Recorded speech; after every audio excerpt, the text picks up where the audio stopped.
A few days ago, a case hit my desk. The file's name? The Ken and Barbie killers. I had never heard of something so silly, but the moment I opened the file, my whole world was set ablaze. This case was Canada's biggest murder case, and the people involved, they weren't some skilled mercenaries, no. But a couple. Paul Bernardo and Carla Homolka, aka Ken and Barbie killers. However, I found out that there's more to the story than meets the eye. We're talking two hidden victims, and one of them is Carla Homolka's sister. But in order for us to make sense of this information, we need to go back to the beginning. Hi, my name is Inspector Truman, and I make true crime and business conspiracy videos, so consider subscribing, and welcome to The Jeff Truman Show.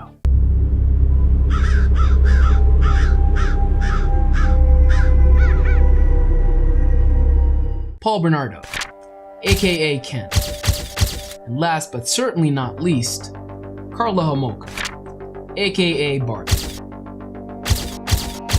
The story starts off with the young Carla Homolka.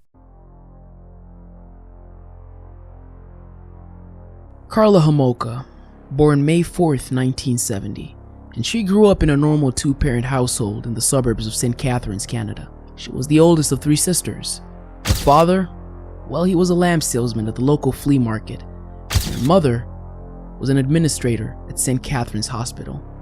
At school, Carla was one of the popular kids. She was your typical blue-eyed, beautiful, enthusiastic, bubbly girl that every girl wanted to be like, and every young teenage boy wanted to be with.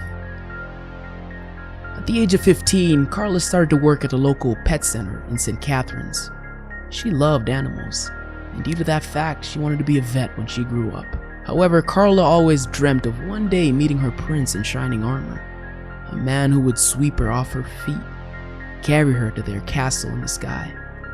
Little did she know that she would get into an entanglement with the devil himself.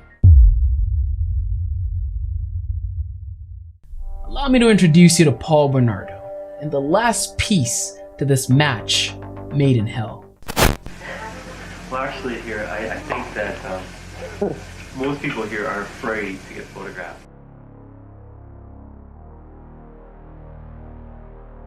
You see, right off the bat, Paul was a troubled child. Born August 27th, 1964. Paul grew up in a very dysfunctional household where his parents were sleeping in separate rooms.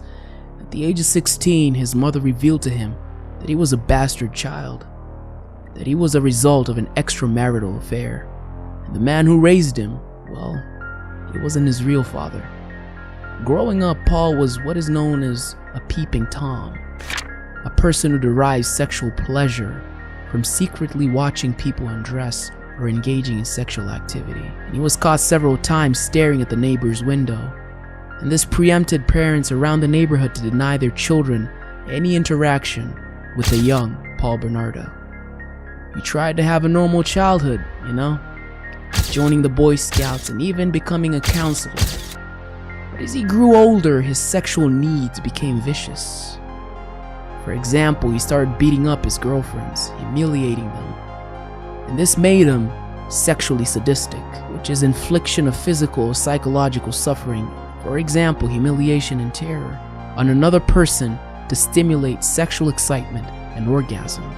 Even though he was very flamboyant, a handsome man, a very charming individual, most women, they would reject him until he met Carla. So on one hand, we have a successful, good-looking, charming individual by the name of Paul. And on the other hand, we have this 17-year-old looking for a successful, older, good-looking, charming individual by the name of Carla. Your question is, how did they meet? Well, let me set the scene for you.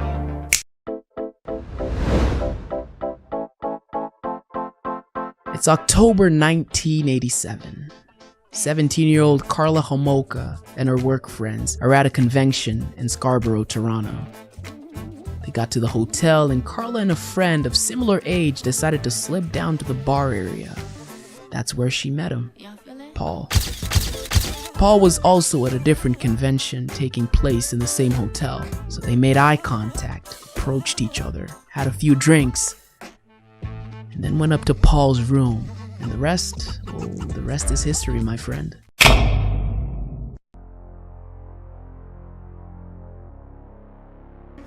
This suspect is wanted for a series of sexual assaults. 2 last May and 1 just last week. And police say his attacks always follow the same pattern. Between May and December of 1987, a series of sexual assaults happened in Scarborough. 6 to be exact. Between April and May of 1988, 3 sexual assaults were filed.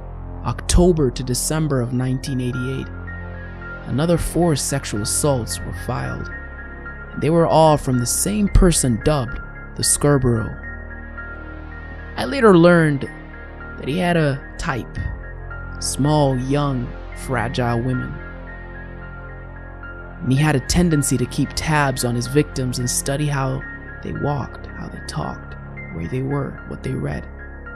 In short, he stalked them, just like a methodical hunter would. And he would wait for the right time, and boom, he would strike his victims from the back with a knife so they couldn't identify him. It's said that he would collect trophies after he was done sexually assaulting these women, which consisted of pubic hair, head hair, and also their IDs, where he would threaten to find them if they ever said a word. The poster is a puzzle. It has to be. None of the victims has had a good look at her attacker, a man who grabs her from behind with a knife. Metro Police have a team of investigators working full-time on this case. However, one day, on the 26th of May 1990, a woman was attacked by the so-called Scarborough, and she had a good look at the man, and that fueled a manhunt like no other in Toronto. The woman sat down with police sketch artist and was able to provide detailed information, and after the sketch was done, hundreds of tips hit police phone lines, and Paul Bernardo was one of the suspects. So in the 90s, DNA testing was slowly getting more advanced, and so the police took DNA samples from all the suspects. They approached Paul Bernardo for questioning, as he was a suspect, but with all the charm in the world, smooth, he cooperated, and he offered his DNA even before the officers asked for it, took their samples, and they let him go.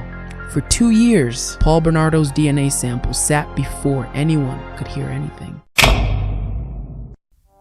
Well, in October of 1990, Paul Bernardo moved in with Homolka family to be with Carla. So he moved from Scarborough to St. Catharines. And they loved him. He was charming, entertaining, and above all else, he treated Carla as a queen. But little did the Homolka family know the tragedy, well, it's just around the corner. It's 29th December 1990.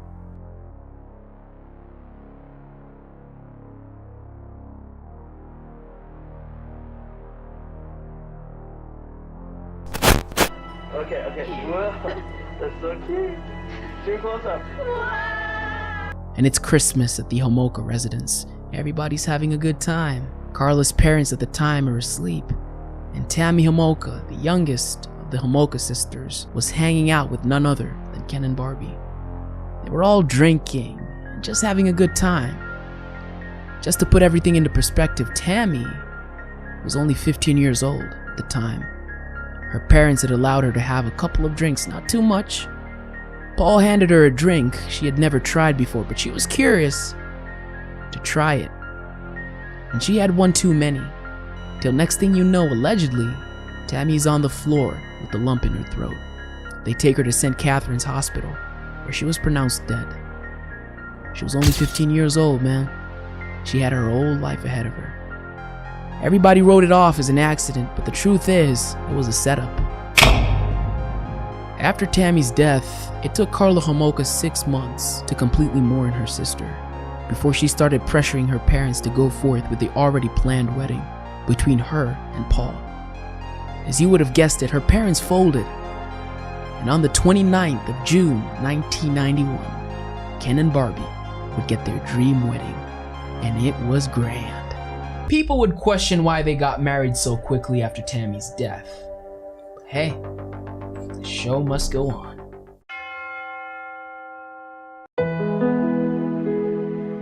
The wedding was beautiful.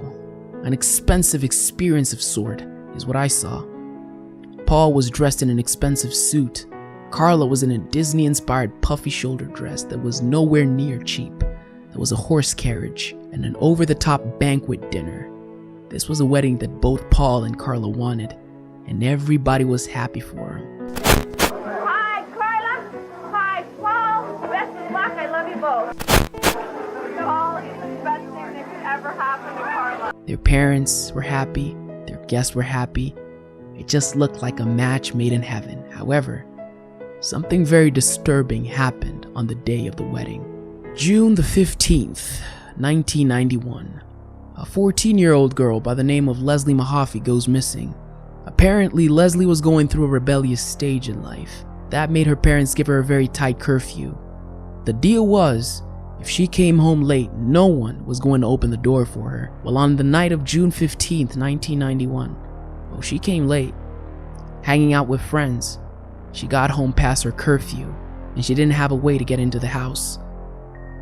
She walked to a nearby payphone to call her friends to ask if she could spend the night at her place, and the friend declined. So Leslie Mahaffey decided to walk back to her parents' home, bang on the door till someone opens. Allegedly, someone, a man in a car, offered her a ride home, and that was the last time anyone saw her, till the 29th of the same month. And the truth is, she wasn't really all together. Let me explain. Lake Gibson, Niagara, a canoeist by the name of Bill Gurkle was just trying to enjoy his day. You know, a few cold beers, splash around in the water, enjoy the warm Canadian summer. But what he saw haunts him to this very day.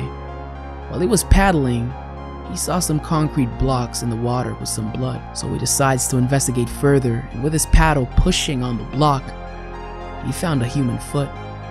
After the police showed up, they found the rest of the body parts.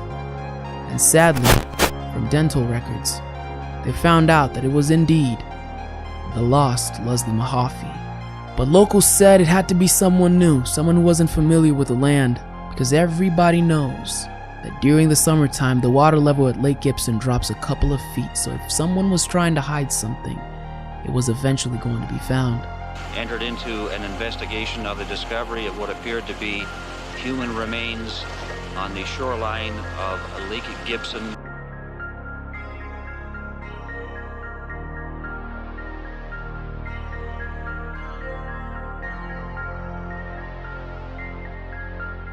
Let me pose a question to you. Isn't it weird that some charming individual rolls up into town and on the day of his wedding, a girl is fished out of the lake? And it seems that the job was done by someone who was not familiar with the area. Hey, think about it. Kristen French, a 15-year-old girl from St. Catharines, a straight-A student from Holy Cross High School, and missing. 9 months after Leslie Mahaffey's body was found, but this time it was indeed an abduction. While Kristen was walking home from school, a woman in a Camaro stops her in front of a church with a map asking for directions. Kristen, disarmed by the lost woman's kind words, decides to help her, and she leans in to help her. A man from behind with a knife grabs her.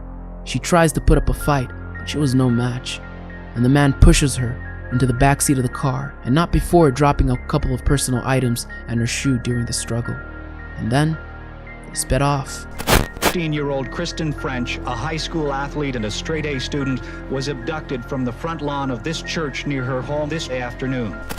French was last seen at her Holy Cross High School in St. Catharines. After Kristen French was abducted, over 2,200 people came together to look for her, and they named themselves Project Green Ribbon. At this point, the parents just wanted their little girl back, and they still had hope that she was alive. We just want her back. I know she wants to come back too, but somehow or other she can't get back. Well, until this happened. 30th April 1992, 2 weeks after Kristen disappeared, a body is found on a deserted road. The body had no hair and she was laying in a fetal position. Upon further investigation, it was indeed Kristen French. The police didn't want a panic to ensue, but the locals were scared for their children. They had a mass killer on their hands. We don't feel safe anymore. You know, you just don't. It's just, you know, ask yourself, how did this happen? Why? And this is where things get interesting. You see, our dream couple, well, they were having issues. What some might call trouble in paradise. You see, Paul, well, he was beating his wife black and blue. And one day, he beat up Carla so bad that she had no option but to go to the police. And this was the beginning of the end. Carla Homolka was now under police protection. Being physically and verbally abusive to me at that time, as you know. And as far as the police know, Paul Bernardo was just a wife beater. Little did they know that this case was a doorway to solving the two most high-profile murders in Canadian history.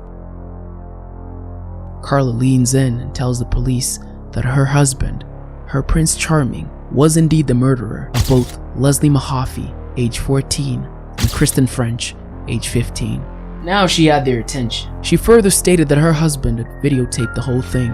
Doesn't end there. Carla recounts that Paul would drive around the neighborhood stalking girls and victims, and his ultimate goal was to have a sex slave for himself. He wanted to have it over and over and over again. That's why his ultimate fantasy was to have like sex slaves to keep. Remember the stranger that gave Leslie Mahaffey a ride on the night of 15th June 1991?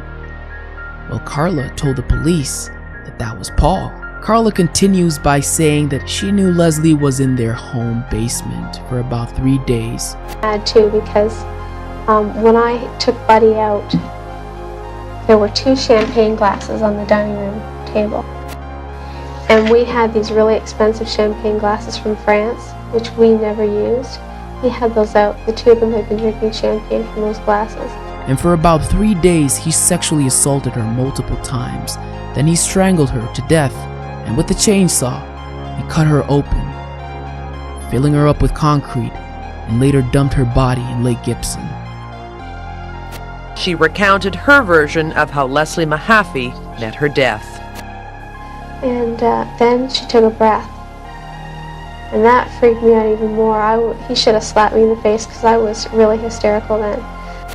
So he went over to her and he did the same thing and strangled her more. And I think I watched that time. What the hell, she's dead anyway. Let's talk Kristen French. Carla later stated that she was forced to go on that mission, where she was told if they see a girl, she was to distract her, and Paul would grab her. He saw her and called into the parking lot, and he told me what to do. I had nothing. What I was supposed to do was call her and ask her for directions. Get out of the mouth. Get out of the car and leave the door open, and he was going to come around and then put her in the car. So that's exactly what happened. How was he supposed to keep her in the car? He had a knife. Oh, it's not over. He did ungodly things to her that words alone cannot explain. After Paul was done, he shaved her head, rolled her up in a carpet, and dumped her on the side of the road where police found her. After disclosing this information, she said for the safety of all girls and women living in St. Catharines, and her safety as well, they had to arrest him. So on 17th February 1993, Paul Bernardo was in police custody. Homolka told police that her husband told her during their honeymoon in Hawaii that he was indeed the Scarborough rapist. And police were about to confirm this accusation because if you remember from earlier, Paul took a DNA test. Well, let's just say it came through. February 1993. 2 years after Paul Bernardo's DNA samples were taken, they finally matched it to the DNA from all the sexual assault victims. So now the police had the Scarborough, and it all added up. The media now had their story of the Scarborough, but the police, oh, they were still playing their cards very close to their chest on accusing Bernardo on these murders. The murders of Kristen French and Leslie Mahaffey. There's a twist that brings this case even closer to home. Metro sexual assault investigators have now confirmed in the past half hour that Paul Bernardo, according to sources, being charged as the Scarborough rape. because they never had any evidence on him other than Karla Homolka's word, which could have been a ruse so her abusive husband could be put behind bars. Karla had already told the police about these tapes that would paint her as a credible source and give the police evidence to lock her husband away forever. If a man is being pointed to and accused of murder, why haven't they executed a search warrant inside? Why hasn't the man been charged with murder? We will be working in that house over the course of the next several weeks. So the Canadian police get a search warrant. And after those 70 days of constant searching at the Paul and Karla residence, they found nothing, because Karla herself didn't know where the tapes were. Then comes a man by the name of Ken Murray. He was Paul Bernardo's lawyer. And let's just say this man held this case at the palm of his hand. Here's why. 6th May, 1993. Paul Bernardo gives Ken Murray a hand-drawn map on where to find the tapes. And when he got to the house with his assistant, he found the tapes in one of the bathroom ceilings.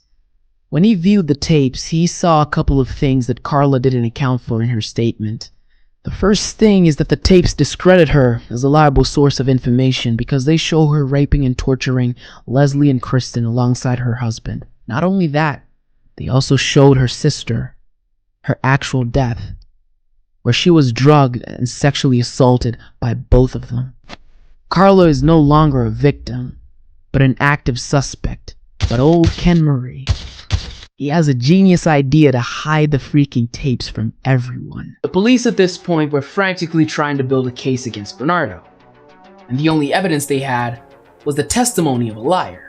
You see, Ken had the opportunity to blow this case wide open, but he had this genius idea to just look away.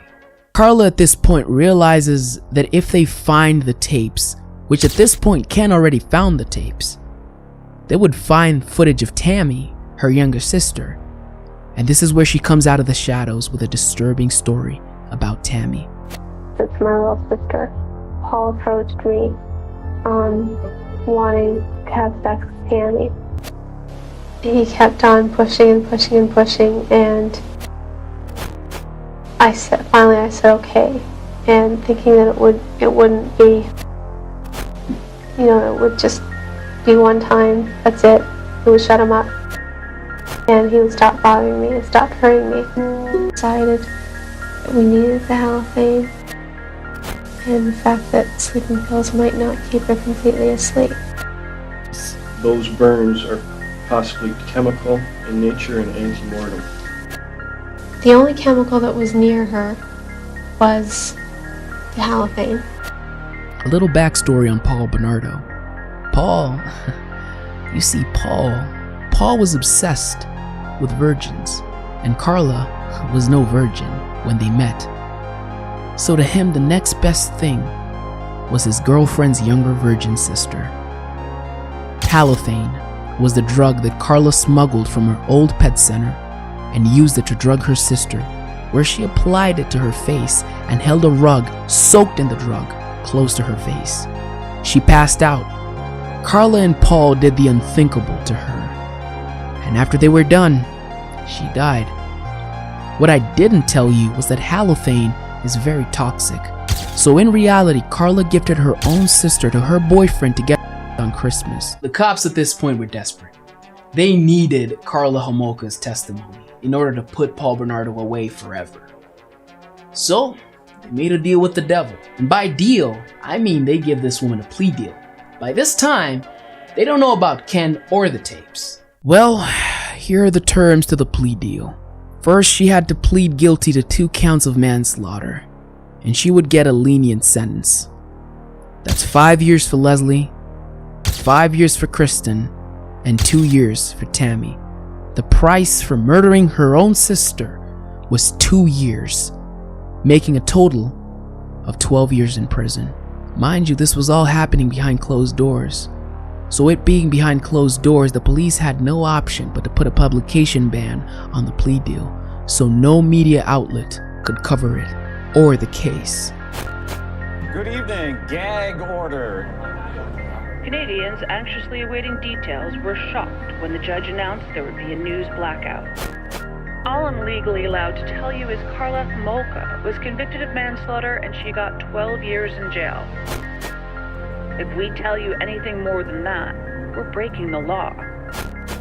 If we thought that there was a way of publishing information that would be legal, we'd do it. When Ken Murray found out about the deal, this is what he said.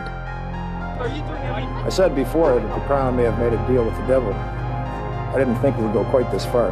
A few days later, Ken Murray decides not to defend Paul Bernardo, and he volunteered to drop the case. Here's something I want you to understand. If Ken Murray came forward with these tapes, Karla's credibility would have been shattered to a million pieces, and there would be no plea deal. So Ken Murray is off the case, and in comes John Rosen, aka Mr. Murder, on account of how many murder cases he's done. And this changes everything. Here's why. Mr. Murray is discharged, and I'm taking possession of the file.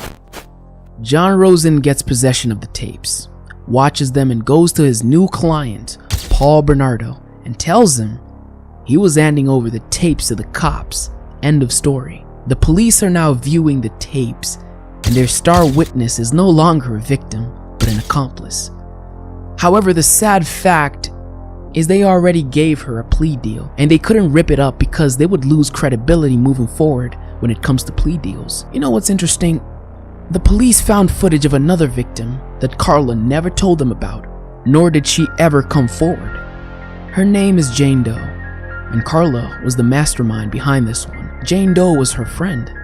She brought her home, tranquilized her, and her, with her husband, sexually assaulted her.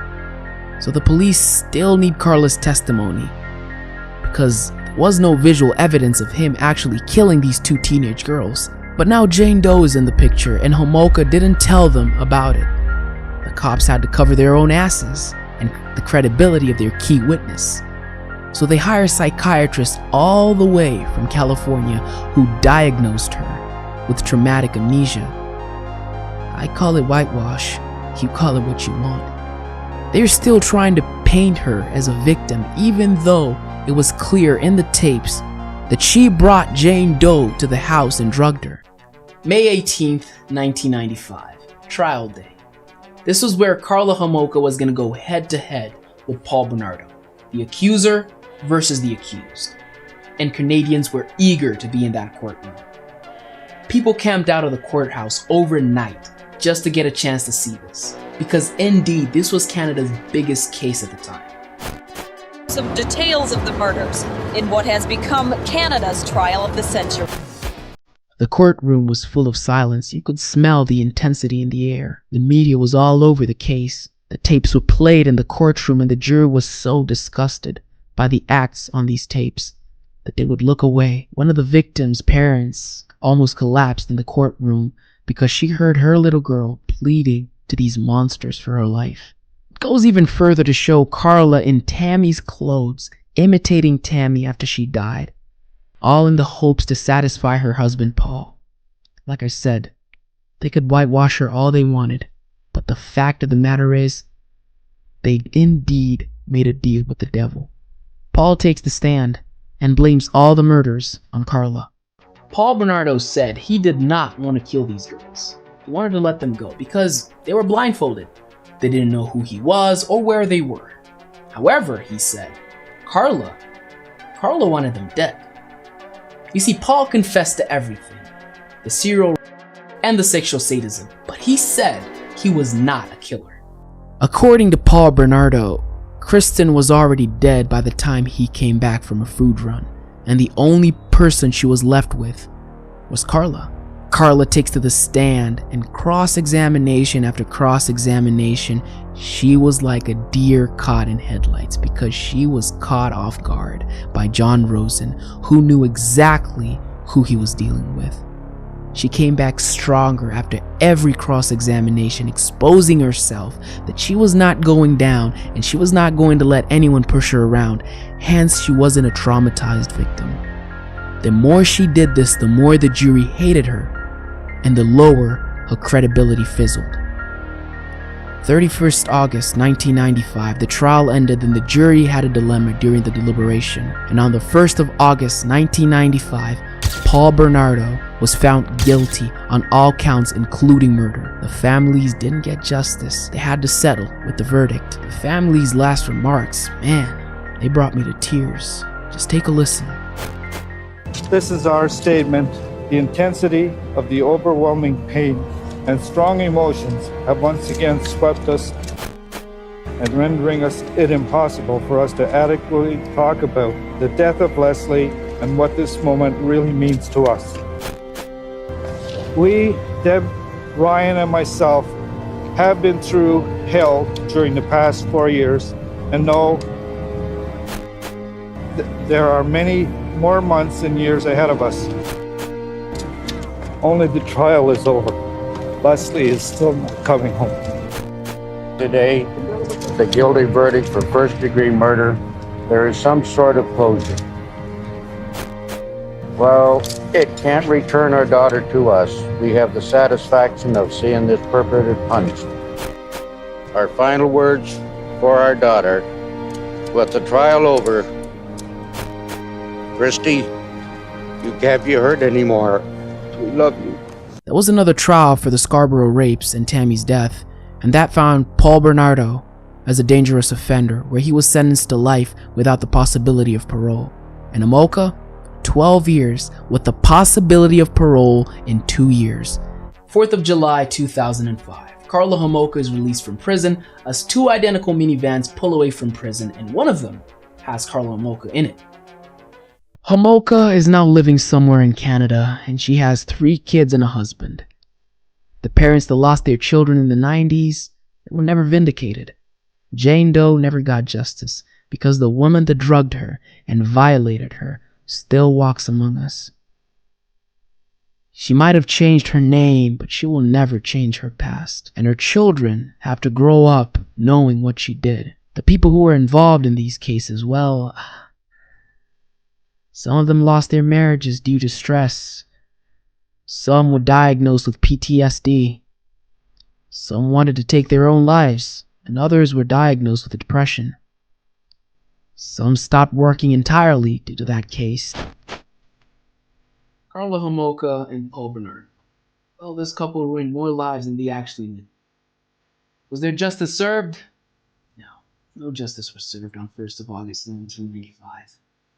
There's nothing you or me could do about it. The only thing we could do is bite our lower lip. Just move on.